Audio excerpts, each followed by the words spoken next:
des images, il se met régulièrement. C'est aussi un ancien prisonnier, c'est intéressant de le savoir, puisque il sait parler aux prisonniers, ceux qu'il recrute, vous le savez, depuis des mois, en tout cas depuis jusqu'au mois de janvier, puisqu'après il a eu interdiction de le faire. Ancien prisonnier condamné à de multiples reprises dans les années 80, notamment pour vol avec violence. C'est à sa sortie de prison en 1990 qu'il fonde sa colossale fortune dans le milieu de la restauration.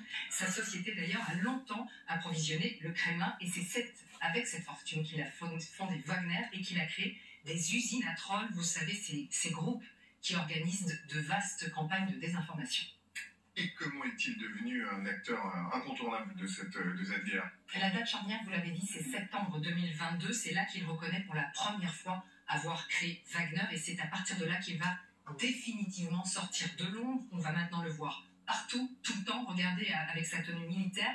Et il multiplie alors les prises de position contre l'élite d'abord. Les détenus sont bien plus patriotes que l'élite russe. Les oligarques continuent à mener leur vie douillette, par exemple. Un discours populiste que beaucoup d'observateurs analysent comme des ambitions politiques. Et puis il va passer à des attaques plus personnelles, fort de ses victoires. Notamment, vous allez le voir, à Soledar, il va s'en prendre directement au ministre de la Défense et au chef d'état-major, allant toujours plus loin dans l'injure.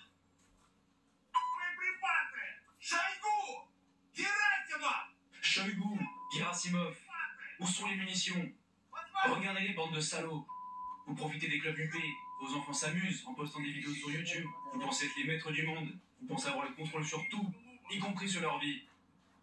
Voilà, les élites, le commandement de l'armée, et enfin il passe aux critiques envers Vladimir Poutine, alors que jusqu'ici, il avait ménagé le président russe, c'était le 9 mai dernier. И что делать дальше стране, если он окажется прав, как выиграть войну, если вдруг случайно, я просто предполагаю, окажется, что этот дедушка законченный мудак. Et le 24 mai, il franchit encore un cap. Il est le premier à mettre en cause les fondements même de l'invasion en Ukraine. Le pouvoir nous ment, dit-il, et aujourd'hui, la survie de la Russie est en jeu.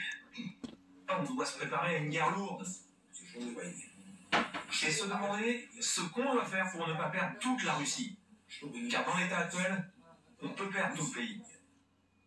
Vladimir Poutine avait toujours laissé faire, laissé dire Prigojine. Jusqu'à la mi-juin, il y a 15 jours, le ministère de la Défense ordonnait à tous les groupes paramilitaires de signer un contrat avec l'armée, et ce, avant le 1er juillet. C'était un moyen de légaliser toutes les milices, c'était surtout un moyen de prendre le contrôle de Wagner. Prigojine avait refusé catégoriquement, mais il était sous pression. L'ultimatum devait expirer dans pile une semaine. Merci beaucoup, Magali.